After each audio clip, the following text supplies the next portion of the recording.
আমার রব বলেন সূরা লোকমানে আল্লাহ তাআলা বলেন, এই ছাড়াও কয়েকটা সূরার ভেতরে আল্লাহ তাআলা সেই দুইটা লোকের ব্যাপারে সাবধান করেছেন।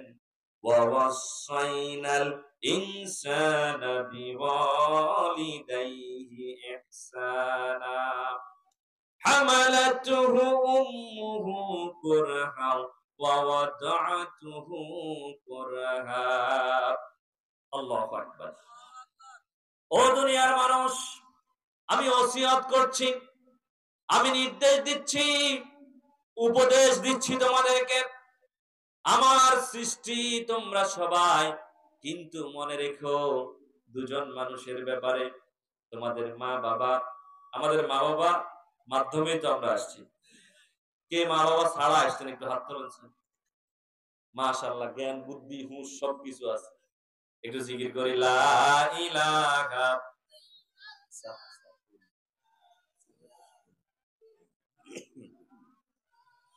জোরে জোরে লা ইলাহা।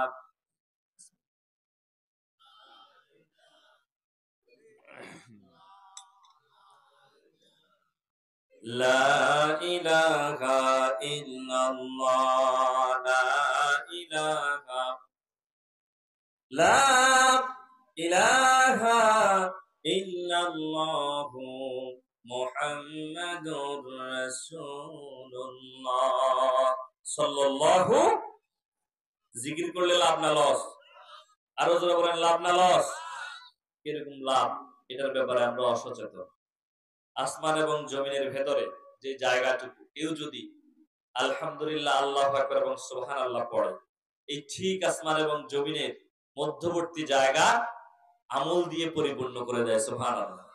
জিকির যদি কোনো কলবে থাকে, সেই কলব আল্লাহ তাআলার পক্ষ থেকে পবিত্র। সুবহানাল্লাহ। আর পবিত্র থাকলে তো জান্নাত। ওরে কথা বলেন না? আমরা সবাই কোথায় যেতে চাই? জোরে বলেন না কোথায়? সবাই বলে নাই। যারা বলে না এরা যাইতে চায় না, জোর করে আমরা ঠেলি হাঁটাই আর কি। আমরা সবাই কোথায় যেতে চাই?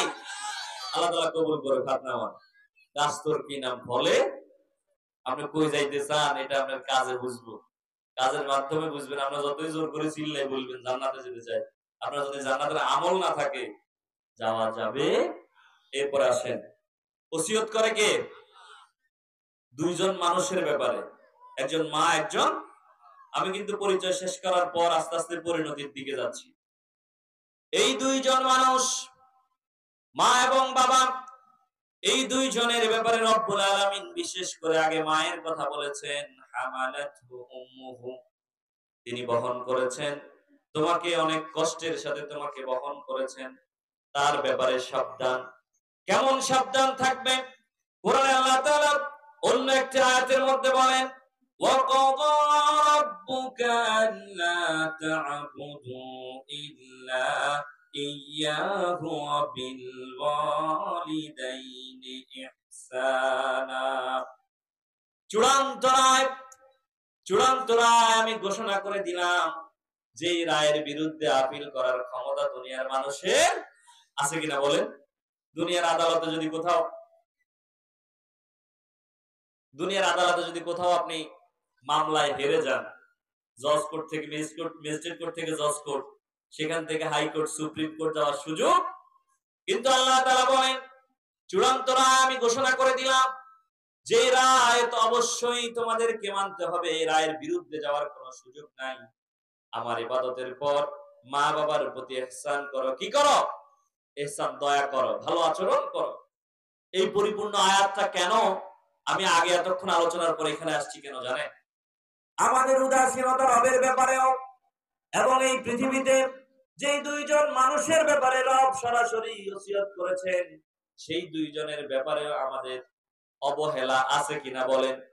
সবাই বলেন আছে কিনা? রবের ব্যাপারেও অবহেলা, যে দুইজনের ব্যাপারে আল্লাহ ওসিয়ত করেছেন তাদের ব্যাপারেও আমাদের বেখেয়ালি। আমরা মনে করি, অনেকেই অনেক সময় বলে, আপনি তো মুরব্বী মানুষ, আগের মানুষ বুঝেন না। কয় কিনা? সন্তানে কয়, সন্তানে, ছেলে অথবা মেয়ে, আরে দূর, আপনি ব্যাগ জায়গাত নাক গলায়েন না, আপনি আগের মানুষ, বুঝেন না। যদি না বুঝতো ফিডের তলে পড়ে ছোটবেলায় আপনি মরে যেতেন। কথা কন না? বুঝার কারণে তো আমরা এখানে আসছি।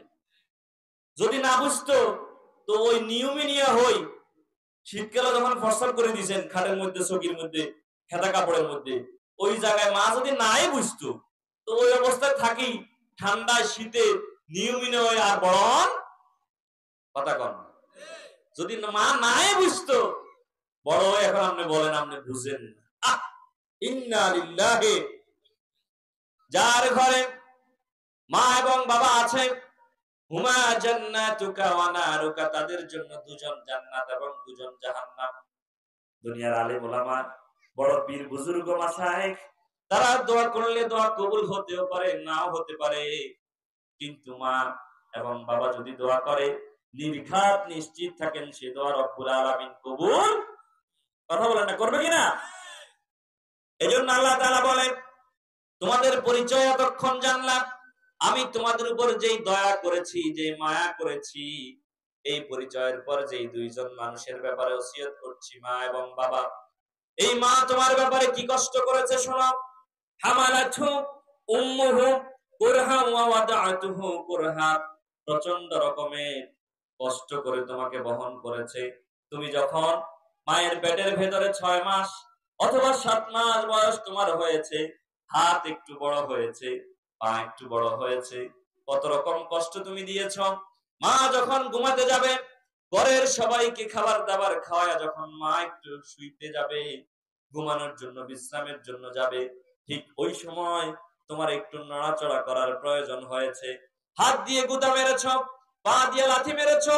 এই মা তোমার একজন জীবন্ত মা, জীবন্ত সন্তান পেটের ভেতরে নিয়া তোমার লড়াচড়ার কারণে খেতে পারে নাই, দাঁড়িয়ে গেল, শুতে পারে নাই, ঘুমাতে পারে নাই, একদিক কাত হয়ে অনেকক্ষণ থাকতে পারে নাই। শুধুমাত্র মাথার চিন্তা হচ্ছে আমি যদি একদিকে অনেকক্ষণ থাকি আমার পেটে যে সন্তান তার কষ্ট হবে, এজন্য সে অনেকক্ষণ একরকম থাকে নাই।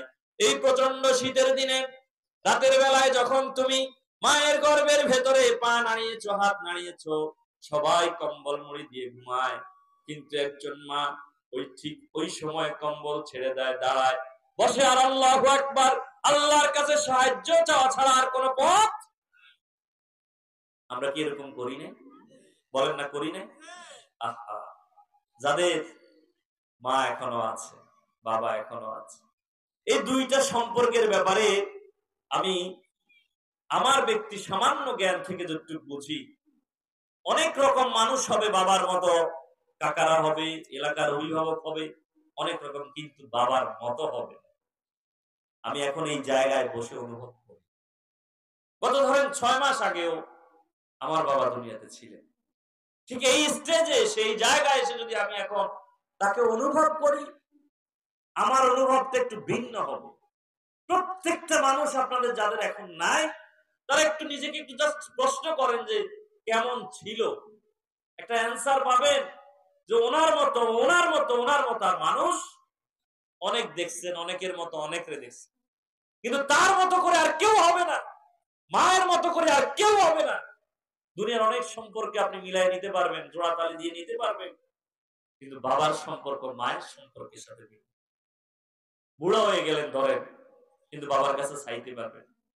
আমি যদি এখন কোনো কারণে খুব বিপদগ্রস্ত হই, কারো কাছে আমি যদি কিছু চাইতে হয় 10 বার চিন্তা করে তারপর চাইতে হবে, কিন্তু একজন মানুষ ছিল তার কাছে চিন্তা ছাড়া চাওয়া যাইত, সে ছিল বাবা।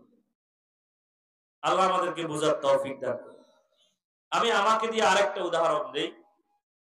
আমার বড় মেয়ে, যার বয়স ধরেন 5 বছরের কাছাকাছি, আরো কিছুদিন আগে বা আরো বছর দেড়েক আগে একদিন আমি লক্ষ্মীপুর থেকে আসতেছি, সিএনজিতে উঠছি, ও আমার সাথে আছে, ঘুমাই গেছে কোলে। তখন আমি সিএনজির মধ্যে ঠিক এইভাবে, ওরা মামার সাথে আসে নাই তখন, লক্ষ্মীপুর ছিল, আমি ঠিক এইভাবে শুয়ে গেছি যাতে ও বিছানা মনে করে, ও যাতে ঘুমাইতে পারে শান্তিতে।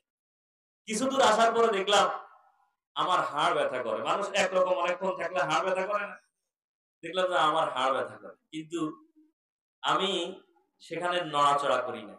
কেন করি নাই? আমার বাচ্চার ঘুম ভেঙে যাবে। আমি বুঝছি সেদিন পৃথিবীর প্রত্যেকটা বাবা, প্রত্যেকটা মা তার জায়গায় সর্বোচ্চ স্যাক্রিফাইস করে তারপরে সন্তানকে মানুষ করে। কথা বলেন ঠিক কিনা? আপনারা যারা এখানে বাবা আছেন, যাদের সন্তান এখন আছে ধরেন 15, 16, 18, 20 বছর বয়স, আপনার কাছে ধরেন টাকা নাই, ধরেন আমি উদাহরণ দিই, কষ্ট হয় আপনাদের? কষ্ট হয় কিনা? ধরেন আপনার কাছে টাকা নেই, কিন্তু আপনার সন্তান হঠাৎ করে ধরেন বিশেষ একটা প্রয়োজনে তার প্রয়োজন হয়েছে এখন কিছু টাকা পয়সা, আপনি বাবা যেই কোনো মাধ্যমে যেই কোনো পন্থায় সেটা পূরণ করার চেষ্টা করেন, করেন না? করেন কিনা? কেন করেন? এই সন্তান আপনার কাছে দাও, এই সন্তান আপনার কাছে নিয়ামত। যদি এই সন্তান বড় হওয়ার পর সেটা না বুঝে, এর থেকে বড় কপাল পোড়া আর কেউ। এজন্য রব রাসূলের মাধ্যমে জানিয়ে দিলেন, হুমা জান্নাতুকা ওয়া নারুক, তারা দুজন তোমাদের জন্য জান্নাত এবং মার প্রতি বাবার প্রতি ইহসান করলে বরকত দুনিয়াতে আছে, আছে না নাই? যদি কারো ঘরে মা থাকে অথবা বাবা থাকে অথবা দুজন থাকে, তাদেরকে একটু সময় দেন। হাটে বাজারে যখন যাবেন, কোথাও যাবেন, ঘুরতে যাবেন, আসার পথে নিজের পছন্দের সেরাটুকু কিনে নিজ হাতে মায়ের মুখে, নিজ হাতে বাবার মুখে তুলে দেন। দেখবেন, বিশ্বাস করেন, রিজিকে যে বরকত অনুভব করবেন, এই পৃথিবীর মানুষ আপনাকে আলাদা করে বুঝাতে হবে না, আপনি নিজেই বুঝতে পারবেন আপনার রিজিকের বরকত। আল্লাহু আকবার। যখন যেই সিজন আসে, আপনারা মনে মনে কর, হুজুর এই কিন্তু আমরা করি, কিন্তু আমি নতুন করে বলছি, অনুভব করে বলছি, অনুধাবন করার জন্য বলছি। একটা হচ্ছে ওয়াজ করা, আরেকটা হচ্ছে অনুভূতি নিয়ে প্রকাশ করা। আমি অনুভূতি প্রকাশ করছি, আপনাদের সাথে শেয়ার করছি। যাদের ঘরে মা আছে, বাবা আছে, বুড়া ধরেন একেবারে বুড়া, কারণ কোরআনে আল্লাহ তাআলা তো ওইটাই শিখাই দিয়েছে। ওলামায়ে কেরাম আছে, রব্বির হামহুমা কামা, আমরা এটা মনে করি দোয়া, দোয়া কিন্তু কোরআনের আয়াত। কোরআনের রব্বির হামহুমা কামা রব্বায়ানি সাগীরা, যেভাবে আমাদেরকে ছোটবেলায়, আমাকে ছোটবেলায় তারা লালন পালন করেছে, ঠিক ওইভাবে তুমিও তাদেরকে একইভাবে লালন পালন। সুবহানাল্লাহ। যদি কারো ঘরে মা থাকে অথবা বাবা থাকে, এই ফলের সিজনে, যখন যেই ফলের সিজন, বাজার থেকে নিজ হাতে, ঘরে তো আমরা সদাই করি, স্ত্রীর হাতে তুলে দেই অথবা ঘরে নিয়ে রাখি না, তা না, নিজ হাতে একটা বেদানা, একটা কমলা, একটা আপেল যদি আপনি নিজের হাতে কেটে মায়ের মুখে তুলে দেন, আল্লাহর আরশ কেঁপে যাবে আর আপনার জীবন বদলে যাবে। বিশ্বাস হয়? হয় কিনা বলেন? নিশ্চিত থাকেন। আমি কোন এক কোরবানির ঈদের উদাহরণ দিচ্ছি। আমার ছোট ভাইও আছে শেষ প্রান্তে, আমি দেখি মাহফিল, আমি যেটা বলি সেটা হচ্ছে নিজের অনুভব থেকে বলি। আমি জাজিরা থেকে ঈদের নামাজ টামাজ পড়াই, বাড়িতে গেলাম, নিজেদের গরু টরু যেটা ছিল এটা কাটাকাটি করে ঘরে দিলাম। সবাই রান্না বান্না করতেছে, আম্মা রান্না বান্না করতেছে, রুটি রুটি বানাইছে, সবাই খাইতে বসছি। আব্বাও ছিল তখন, আমার ভাই 5টা, আমরা সহ আছি, সবাই আছি। খাবার টেবিলে একজন নাই, সে হচ্ছে মা।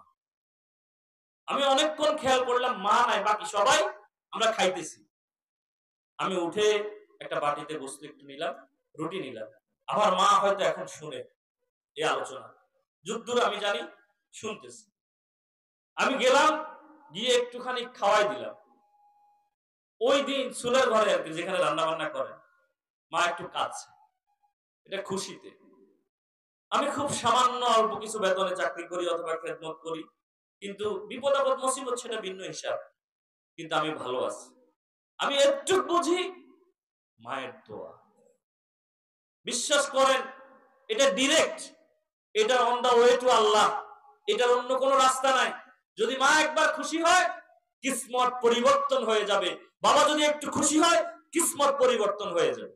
আমি ঢাকায় ছোটখাটো ব্যবসা করতাম, ওই পথেই আগাচ্ছিলাম, কিন্তু মা এবং বাবার আগ্রহ ছিল আমি যাতে দ্বীনের কাজ করতাম, নাহলে আমি এই পথে আসার কথা না। তো বিশ্বাস করেন, যারা আমার ছিলেন, যারা আপনাদের অনেক আত্মীয় স্বজন ঢাকায় ছিল, আমি ব্যবসায়ী ছিলাম ছোটখাটো, হয়তো ওইদিকে আগাচ্ছিলাম, কিন্তু করোনা এসে এদিকে আমাকে মুখ করতে বাধ্য করেছে।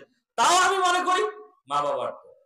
আপনাদের যাদের মা এখনো আছে, অনেকে মনে মনে ভাববেন যে আমার তো নাই, আমার করণীয় কি আছে? আপনার জন্য করণীয় আছে, আপনার জন্য যে নাই তা না, কিন্তু যাদের আছে তাদের জন্য ওই যে রব বলছে, ওসিয়ত করছে, সেদিকে আমাদের খেয়াল রাখতে হবে। এই যে পেটের ভিতরে ধারণ বহন করা কষ্টের কি পরিমাণ একজন ভুক্তভোগী মা ছাড়া কেউ বুঝবে না। প্রসব বেদনা, যখন নিজে বিয়ে করলাম, নিজের সন্তান যখন দুনিয়াতে আসছে, যখন কাছ থেকে দেখলাম, অনুভব করলাম, মাকে কি আমি এরকম কষ্ট দেই নাই? আমরা কষ্ট দেই নাই? বলেন দিছি কিনা?